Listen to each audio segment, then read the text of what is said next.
Guys, இந்த வீடியோவில் நம்ம என்ன டிஸ்கஸ் பண்ண போகிறோம்னு பார்த்தீங்கன்னா, நம்ம ரெட்ரோ படத்துலேருந்து இப்போ வந்து இந்த படத்தோட செகண்ட் சிங்கிளான அனௌன்ஸ்மெண்ட் போஸ்டர் லான்ச் பண்ணியிருக்காங்க.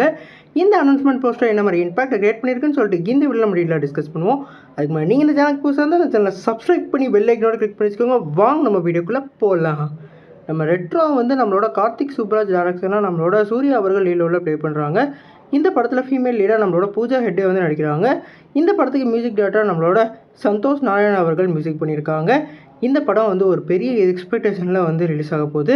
இன்றைக்கி வந்து நம்ம கார்த்திக் சுப்ராஜோட பர்த்டே ஸ்பெஷலாக இந்த படத்தோட செகண்ட் சிங்கிளோட அனௌன்ஸ்மெண்ட் போஸ்டர் லான்ச் பண்ணியிருக்காங்க. இந்த செகண்ட் சிங்கிளுக்கு வந்து கன்னிமா அப்படின்ற ஒரு டைட்டில் வச்சுருக்காங்க. அதனால் இந்த படத்தில் வந்து நம்ம பூஜா ஹெட்டேயோட பேர் வந்து கன்னி அப்படி இல்லாட்டி செகண்ட் சிங்கிளுக்கு வந்து கன்னிமான்னு சொல்லிட்டு டைட்டில் வச்சுருக்காங்க. அதனால் இந்த படத்தில் நம்ம பூஜா ஹெட்டேயோட நேம் வந்து கனி இல்லாட்டி அந்த மாதிரி ஏதாவது ஒரு பழத்தை சார்ந்த ஒரு பேராவோ இல்லாட்டி அவரை வந்து அப்படி கூப்பிட்ற மாதிரியான செய்கையாக இருக்கும். குறிப்பாக இந்த படத்தோட ஃபஸ்ட் சிங்கிள் வந்து ஒரு பிரேக்கப் சாங்காக இருந்தது. ஆனால் எல்லாத்துலேயும் சோசியல் மீடியாவில் செம வைரலாக வந்து பரவுச்சு. இந்த படம் வந்து ஒரு லவ் ஃபீலோட ஒரு வேறு லெவல் ஒரு வைப்பை கண்டிப்பாக கொடுக்குன்னு நினைக்கிறேன். ஏன்னா இந்த படத்தோட மியூசிக் அந்தளவுக்கு ஒரு வேறு லெவலில் பண்ணிக்கிட்டு இருக்காங்க.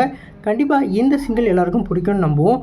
இந்த படம் வந்து ஒரு பெரிய எதிர்பார்ப்பில் வந்து ரிலீஸ் ஆக போகுது. இந்த படம் வந்து நம்ம சூர்யாவுக்கு கண்பாக்காக இருக்குமா இல்லையான்னு நம்ம வெயிட் பண்ணி தான் பார்க்கணும். நீங்கள் சொல்லுங்கள் ஃப்ரெண்ட்ஸ், இன்றைக்கி வந்து நம்மளோட கார்த்திக் சுப்ராஜ் பர்த்டே ஸ்பெஷலாக இந்த அனௌன்ஸ்மெண்ட்டை பற்றி என்ன கமெண்ட் பண்ணுங்கள். சேனல் புதுசாக இருந்தால் இந்த சேனலை சப்ஸ்கிரைப் பண்ணுங்கள். நன்றி.